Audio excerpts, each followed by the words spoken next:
Welcome back. In today's tutorial I will show you how to change a photo background using the opacity effect. First I import my main photo into the timeline, then I added a new background image and place it underneath the main photo. After that I reduce the opacity of the top image so both images blend together smoothly.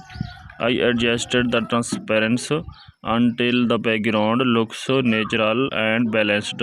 Finally, I make some small position and color adjustments so create a clean cinematic result.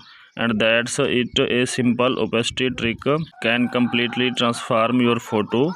If you enjoyed this tutorial, do not forget to like, share